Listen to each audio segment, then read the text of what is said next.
El pasado 8 de septiembre se entregó al Senado de la República el paquete económico 2022, que se integra por los criterios generales de política económica, la iniciativa de ley de ingresos, el presupuesto de egresos y la miscelánea fiscal. ¿Cuáles son las prioridades? Acompáñanos a conversar con Alejandro Armenta, presidente de la Comisión de Hacienda del Senado de la República. En el análisis, el doctor Guillermo de Loya.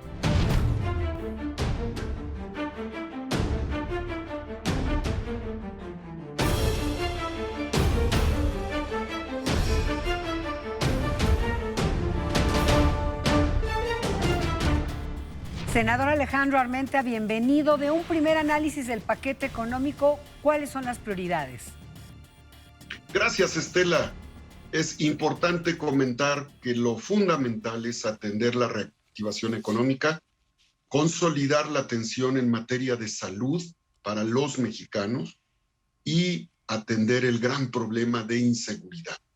Recursos importantes para los municipios del país están considerados en el paquete económico que presentó el secretario de Hacienda por instrucciones del presidente Andrés Manuel López Obrador al Senado de la República. Esta misma semana tuvimos al secretario de Hacienda y nos explica la importancia de atender tres aspectos fundamentales en este presupuesto histórico de más de 7.1 billones de pesos. Salud, seguridad y reactivación económica.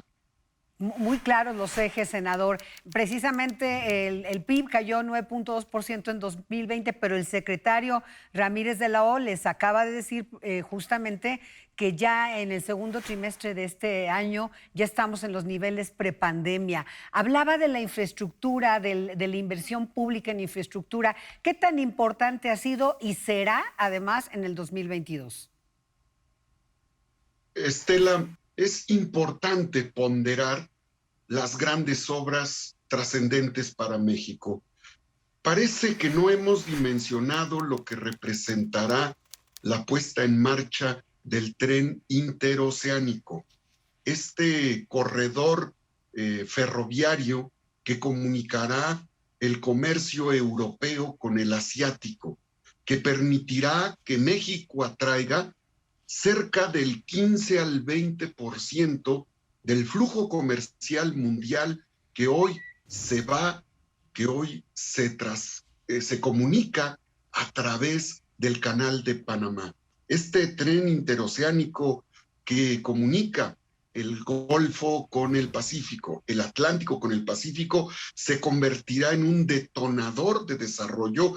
Es una obra soñada desde las épocas prerevolucionarias y será una obra que el presidente Andrés Manuel va a entregar el próximo año. No le pierdan de vista, por favor, al tren interoceánico, porque será una gran ola económica, comercial, de desarrollo para México. Sí, esto sería parte de esta inversión en infraestructura, de esta inversión pública, pero también el secretario decía, bueno, si bien nosotros como administradores del gobierno federal no nos podemos poner del lado de los grandes consorcios, sí seguimos colaborando con el sector privado. ¿Cuán importante será la inversión privada, la colaboración con el sector privado para el año venidero y desde luego para el presente, senador? Sin duda, Estela, más de 1 billón de pesos se destinan a la infraestructura, aeropuertos, carreteras, redes ferroviarias, a atender todos los circuitos viales del país, atender el turismo, la consolidación del Tren Maya, la consolidación de las vías carreteras ferroviarias, el turismo y algo fundamental para cualquier nación. Las 10 principales potencias del mundo están dedicando recursos importantes para lograr la soberanía energética que permite la viabilidad del desarrollo industrial económico de las naciones. México está en la ruta para recuperar la soberanía energética.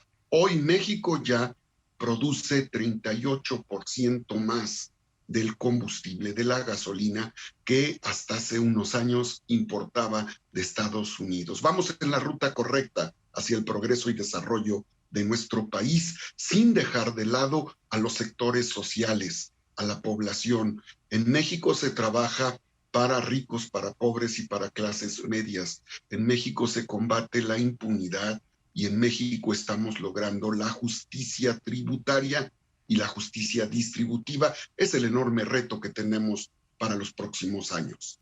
Siguiendo con esto, senador, ¿cuál es el planteamiento en el presupuesto de egresos para los apoyos a los sectores más desfavorecidos? Bueno, sin duda, más de 350,000 millones de pesos se destinan a los programas sociales, más de 1,200 millones de pesos más para los municipios del país. 2,400 municipios recibirán más recursos en todo el país para atender las capacidades también en la reactivación económica en las localidades, para atender la infraestructura de salud y, desde luego, para combatir la inseguridad. Estos tres grandes tienen un aumento, tendrán un aumento, o esa es la propuesta.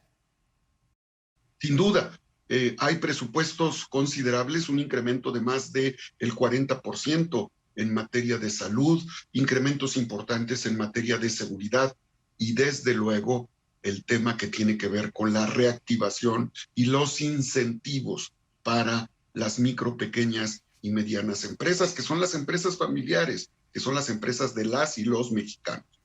Senador, ¿aumento de impuestos? ¿Habrá aumento de impuestos para estos sectores productivos, por ejemplo, las pymes y desde luego para las personas físicas? Por ningún motivo, por el contrario, se trabaja en un régimen simplificado de confianza a los contribuyentes que han cumplido. Como nunca los mexicanos están pagando impuestos, como nunca nuestros hermanos migrantes están aportando más de 850,000 millones de pesos en remesas, como nunca en México está llegando la inversión directa extranjera. Hay confianza en nuestro país. Claro, hay mucho por hacer, pero vamos en la ruta correcta. Hay estabilidad macroeconómica. El peso mexicano y el yen japonés son las dos monedas que más fortaleza han tenido durante el COVID, y México es el país que mejor ha manejado su proceso de endeudamiento en el exterior, hacia el exterior. Senador, por último, evidentemente ya está el presupuesto ahí. Usted nos ha dicho las bondades, las intenciones de esta ley de ingresos, esta iniciativa de ley de ingresos y el presupuesto de egresos de la miscelánea fiscal, etcétera. Pero, ¿cuál es la expectativa de negociar todo este paquete económico con la oposición? ¿Lograrán acuerdos? ¿Cómo ve el ambiente en el Congreso? La comparecencia del secretario de Hacienda es un síntoma positivo. Este síntoma positivo nos refleja que hay, sin duda, una muy buena aceptación de los factores económicos. Sin duda, una gran aceptación. Bien, pues vamos a ver qué ocurre en los próximos días y le agradecemos que nos dé su punto de vista, su análisis precisamente sobre este importante paquete económico para el año que viene. Senador Armenta, muchas gracias. Gracias a ustedes. Vamos a un primer análisis con el doctor Guillermo de Loya. Mucho se habrá de negociar en torno a un presupuesto que se presenta con una visión pensada en la recuperación económica. Lo anterior destaca al reflejarse un incremento del gasto en prácticamente 14.3% en salud y que representará 2.9% del PIB. Monto que por primera vez en 10 años supera rubros como el costo financiero de la deuda, ubicado en 2.8% del PIB. En una política hacendaria de ingresos y egresos del sector público, compuesta por criterios generales de política económica, que se hace referencia a la inflación, perspectiva de crecimiento, tasas de interés y más, compuesta también por la iniciativa de la Ley de Ingresos de la Federación y finalmente por el proyecto de presupuesto de egresos de la Federación, se definirá cómo estará repartido el dinero público en México. Doctor Guillermo de Loya, bienvenido. Estela, siempre un gusto. Bueno, hay un claro interés, un enfoque en que el paquete económico vaya hacia la reactivación económica del país. Claro, bueno, reactivación muy necesaria, pero que, pues bueno, tiene una fórmula dentro de lo más simple. Es multifactorial, pero sin duda la fórmula más simple que se emplea es inversión física y reducción de cargas que se representen en incentivos fiscales. Y yo creo que el presupuesto tiene un poco de ello. Sin embargo, hay que ser cautos en dónde está dirigido. Efectivamente, la gran parte de esa reactivación económica, en un aumento del 17.7%, se va a la construcción y mantenimiento de obra, pero también los incrementos sustanciales que se le dan a las grandes obras. ¿Qué tanto se va a poder acabar en este mismo sexenio, en este trienio? ¿Y qué tanto está contribuyendo en tiempo presente a esa reactivación cuando hay otras necesidades? Cuando hay necesidad de infraestructura turística, cuando hay necesidad en muchas otras cuestiones de gobierno. Vaya, pues ese es un punto. Hay necesidades y la gente lo ha reclamado en materia de salud. El COVID nos tomó en una situación complicada, pero bueno, pues ahora el presupuesto dice que sería un rubro que tendría un incremento importante, y ya ni hablamos de las protestas, de las demandas que ha habido en materia de mejorar el servicio de salud, que el presidente de la República en su campaña ofreció que sería pues de primer mundo. Pues un presupuesto también orientado a la atención de la coyuntura por la pandemia, pero pues bueno, también hay un dato muy claro. A ver, vamos a ser analíticos en este sentido. En la OCDE, México invierte aproximadamente, en términos gruesos, $1,133 por habitante, digamos, en materia de salud, cuando en Estados Unidos estamos invirtiendo 9,580. Es una cuestión que todavía nos queda de ver, pero la composición del gasto en salud es una situación muy delicada. A ver, el propio presupuesto del Instituto Mexicano del Seguro Social, estás hablando casi de $1 billón, donde el 67% se absorbe o se va para el pago de pensiones. Tenemos que hacer una reingeniería de pensiones que no nos absorba de manera tan grave los recursos que se están destinando a salud. Y efectivamente, incrementos sustanciales por la parte, digamos, de la inversión para la basificación del personal médico, 11,653 millones. Creo que es una parte importante sin duda, claro. Pero también en la compra de medicamentos, que es lo que ha sido de manera más sensible, que pues bueno, se le dan 115,000 millones. La compra de vacunas, adicionalmente, pues también 26,500 millones. Y todo esto en conjunto, ¿qué tanto hace sistema para poder consolidar un sistema de salud que a veces se percibe muy deficiente?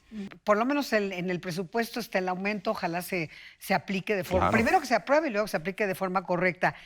Un rubro importantísimo del que también la sociedad mexicana se queja, seguridad pública. Yo ahí tengo un apunte, yo no estoy totalmente de acuerdo en que se le vaya a dar una mayor fortaleza a la seguridad, cuando el gran gasto de seguridad se orienta a la parte de atención a la milicia, digamos, a lo militar. Tienes un incremento importante que representa prácticamente un 31% más a militares, cuando contrasta con los recursos que se le dan en el orden de 7,900 millones para las transferencias a través del Fondo por Aportaciones para Seguridad Pública o del Fortasec, que es el que va para municipios, que todavía resulta insuficiente. Y esos son los gastos directos, digamos, el dinero que se le da directamente para la atención donde se llevan a cabo y donde ocurren el 87% de los delitos, en los estados y en los municipios.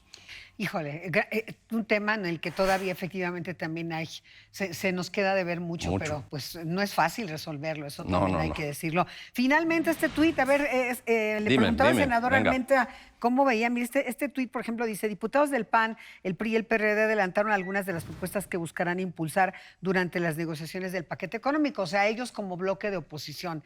¿Cómo ves que será el comportamiento de la oposición en esta discusión, tanto en la Cámara como en el Senado? Si algo va a haber, ¿qué expectativa hay? Si algo va a haber discusión, va a haber intereses, por supuesto, por parte de las fuerzas políticas para poder poner sobre la mesa sus propios rubros de interés, pero yo creo que se está en el proceso de un sistema de despresurización encaminados a las grandes reformas constitucionales, donde la negociación política tiene que pasar por el presupuesto y donde ese encuentro, digamos, de posturas mucho dejará para ver cómo se necesitan el uno al otro dentro de los próximos días.